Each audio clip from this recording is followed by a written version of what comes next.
পদে পদে বুঝতে পারছি। বেশ অনেক দিন পরেই কিন্তু আজকের আকাশটা একটু ভালো লাগছে। সূর্য মামার মুখ এখনো দেখতে পাইনি, কিন্তু অল্প অল্প বৃষ্টি বন্ধ। জীবনে এই যে কপাল আছে না আমাদের, এই 4 আঙুলের মধ্যে যেটা হওয়া সেটাই হবে, যতই আমরা দৌড়াদৌড়ি করি না কারণ এটা অতি বাস্তব। আর যত দিন যাচ্ছে তত আমি তো বুঝতে পারছি, ব্যক্তিগত হিসেবে আমি পুরো পদে পদে বুঝতে পারছি। আজকের ব্লগটা রান্নাঘর থেকে শুরু করলাম, কেন খুবই ব্যস্ত আজকে। এতদিন বড় মেয়ের শরীর খারাপ অনেকদিন ধরে, কিন্তু ওকে ডাক্তার দেখিয়েছি, ডাক্তার দেখিয়ে না মানে লাগলো না। ওষুধ দিয়েছে, ওষুধ খেয়ে তার এখনো সেই বমি ভাব পাচ্ছে, আর এই মুখের এই দুপাশটা পুরো ফুলে গেছে, মানে বিভিন্ন ধরনের সিমটম যেগুলো ছোট মেয়ের ছিল সেগুলো বড় মেয়ের আস্তে আস্তে করে হচ্ছে। তো এখন ভাবলাম যে ছোট মেয়েকে যে ডাক্তার কাছে নিয়ে গেছি সেখানে ওকে নিয়ে যাবো। তো আজকে ওর লাস্ট পরীক্ষা, তো ওই জন্য আজকে ভিডিওটা খুব শর্টে তাড়াতাড়ি আমাকে করতে হচ্ছে, বন্ধুরা বুঝতেই পারছো। তো যাই হোক, তোমরা সবই বোঝো, কেন কি তোমরা আমার ডেইলি লাইফ যারা দেখো, ডেইলি লাইফের ব্লগ যারা দেখো, তোমরা জানো যে হলো একটা ভিডিও করা, সেটাকে এডিট করা, প্রেজেন্ট করা চারটিখানি কথা না। ওই জন্য মাঝে মধ্যে একটু শর্ট ভিডিও ছেড়ে দেওয়া ভালো। তো যাই হোক, নমস্কার আমার ইউটিউব পরিবার, তোমরা সবাই কেমন আছো? আশা করছি তোমরা সবাই অনেক ভালো আছো, সুস্থ আছো, আমিও ভালো আছি।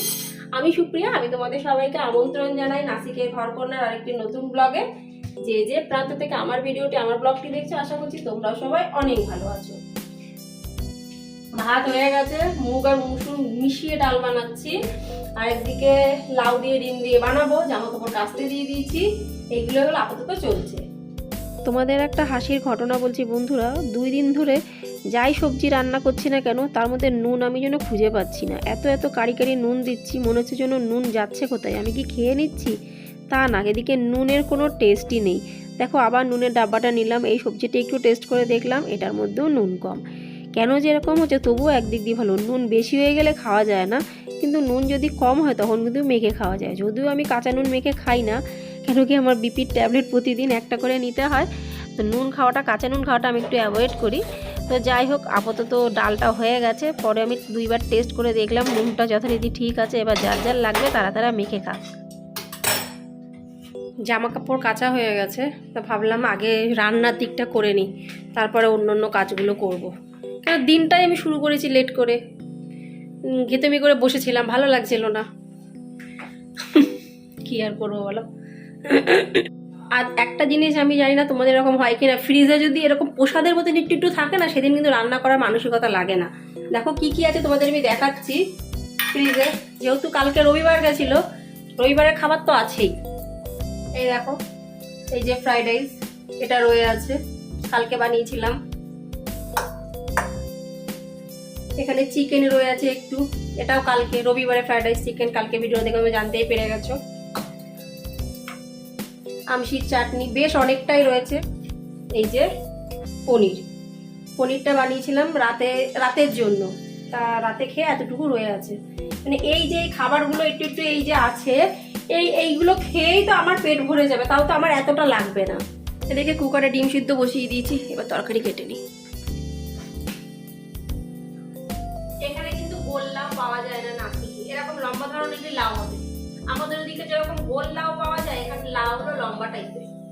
কিন্তু একটা জিনিস, টানা বেড়ায় খুবই কম, কচি লাউই এখানে বেশি বিক্রি করে। একটু মানে একটু বেশ কচি কচি থাকবে সেই হিসেবে বিক্রি হবে। বয়স্ক বুড়ো লাউ এখানে বিক্রি হয় না, কেউ নেবেই না। এই লাউ দিয়ে ডিমটা করবো, এটা আমার শ্বশুর বাড়িতে খায়, আমার বাপের বাড়িতে কিন্তু লাউ দিয়ে ডিম কেউ খায় না। কিন্তু শ্বশুর বাড়ির স্টাইলেরও কিছু কিছু রান্না আমি করি, ভালো লাগে। তার থেকেও বড় কথা, আমার বরের খুব প্রিয় লাউ দিয়ে ডিম। একদিকে ফুলকপি আলু কুচি কুচি করে কেটেছি, কেটে একটু ভাজা ভাজা করে নিচ্ছি। এটা বেশ ভালো লাগে খেতে, এটা বেশি করি না, অল্পই করি। ভালো জিনিস দেখবো অল্পই কিন্তু ভালো লাগে, বেশি করতে গেলে ঘেটে খাওয়া হয়ে যাবে। আর এদিকে হলো ডিম সিদ্ধ করা হয়ে গেছে। আচ্ছা, তারপরে লাউ আলু দিয়ে কেটে রেখে দিয়েছি। এর মধ্যে এই যে ফুলকপি ভাজা করছি, এর মধ্যে একটু ধনের গুঁড়ো, জিরের গুঁড়ো, লঙ্কার গুঁড়ো এইগুলো দেবো, কিন্তু জল এক ফোঁটাও যাবে না, পুরো ঢেকে ঢেকে। আর একটু সামান্য চিনি দেবো, খেতে কিন্তু দারুণ লাগে। কালকে বলেছিলাম ধনে পাতা নিয়ে আসতে, ধনেপাতা আনতেই ভুলে গেছে মশাই।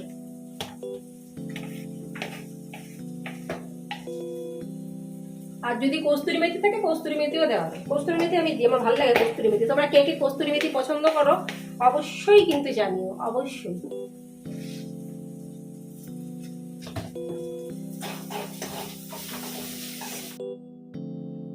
কয়দিন ধরে আমি যেন নিজের থেকেই মনে হচ্ছি খুব ব্যস্ত হয়ে পড়েছি। কেন কিসের জন্য সত্যি বন্ধুরা বুঝতে পারছি না। আর মনে হচ্ছে মাথার মধ্যে যেন বিশাল টেনশন কাজ করছে। কিছু কিছু টেনশন তো নিজেই জানি, মেয়েদেরকে নিয়ে শরীর মধ্যে ঠিক করতেই পারছি না। ছোটটা কোনো মতে একটু ঠিক হলো, কিন্তু আবার বড়টা শুরু হয়ে গেল। আগে আমি কস্তুরি মেথি অতটা খেতাম না, এখন প্রায় বেশ ডাল হোক, তরকারি হোক, মাছ মাংস হোক, আমি দিই ফোড়নে, আমার বেশ ভালো লাগে।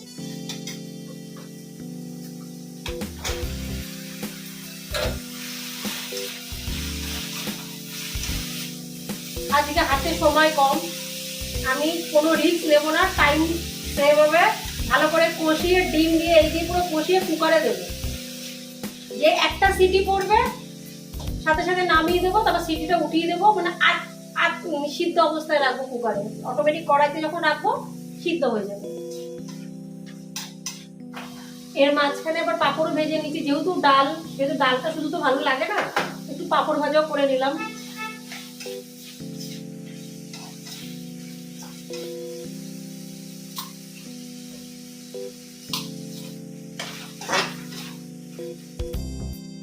প্রতিদিনকার মতো আজও খুব সুন্দর দুটো কমেন্টস তোমাদের সাথে আমি শেয়ার করব। প্রথম কমেন্টসটি লিখেছে ডিডিএস ব্লগ দিদিভাই। ডিডিএস দিদিভাই লিখেছে সুপ্রিয়া দিদিভাই, মানে আমিও ওকে দিদিভাই বলি, ও আমাকে দিদিভাই বলে, আমরা সবাই কিন্তু ইউটিউব ফ্যামিলিরই। তো লিখেছে সুপ্রিয়া দিদিভাই, তোমার ভিডিওটা দেখলাম, কথাগুলো শুনে মনটাও খারাপ হয়ে গেল, সব দিকেই মুশকিল। হ্যাঁ গো দিদিভাই, সত্যি কথা বলছি, বিয়ের আগে আর বিয়ের পরের জীবনটা না পুরোটাই আলাদা। বিয়ের আগে এক ধরনের আমাদের চিন্তাভাবনা, বিয়ের পরে অন্য ধরনের চিন্তাভাবনা, কিন্তু কিছু করার নেই। এখন যেখানে বর্তমানে আছি সেখানকার কথা চিন্তা করেই এগাচ্ছি। যাই হোক, তুমি যে এত সুন্দর একটা কমেন্টস লিখেছো দিদিভাই, তোমার কমেন্টসটা পড়ে আমার খুব ভালো লাগলো, যার জন্য তোমার কমেন্টসটা আমি শেয়ার করে দিলাম।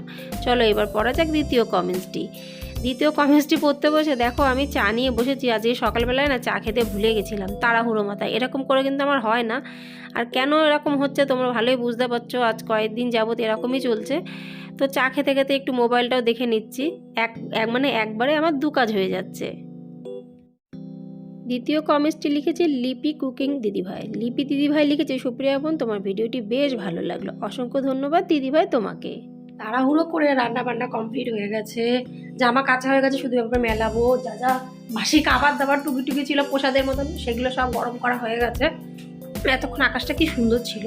আবার এখন বৃষ্টি এসে কোনো প্রয়োজন না, তবু আসবে মানে আসবেই। আকাশ পুরো কালো হয়ে এসেছে। যে বন্ধুরা আমার ভিডিও দেখে কমেন্টস করো তাদের সবাইকে অনেক ধন্যবাদ, অনেক ভালোবাসা। আর যারা শুধু ভিডিও দেখো তাদেরকেও অনেক ধন্যবাদ, অনেক অনেক ভালোবাসা। সকালবেলার থেকে কি সুন্দর বললাম তোমাদের, আকাশটা ভালো ছিল, এখন দেখো আবার কালো করে এসছে। কিন্তু জামা কাপড় তো কাচতেই হবে, এমন না যে খুব বেশি জামা কাপড় কাচছি, মোটামুটি এই টুকটাক যেগুলো ডেলি ইউজের হয় সেগুলো কেচেই দিলাম।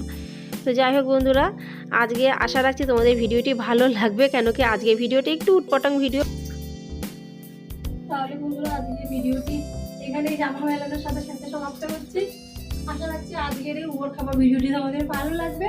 যদি ভালো লেগে থাকে অবশ্যই লাইক, সাবস্ক্রাইব, শেয়ার, কমেন্ট করে পাশে থেকো। আবার তোমার সাথে দেখার পরবর্তী ব্লগে, ততক্ষণ নমস্কার, বাই বাই, টাটা। এখনো কাজ অনেক বাকি আছে।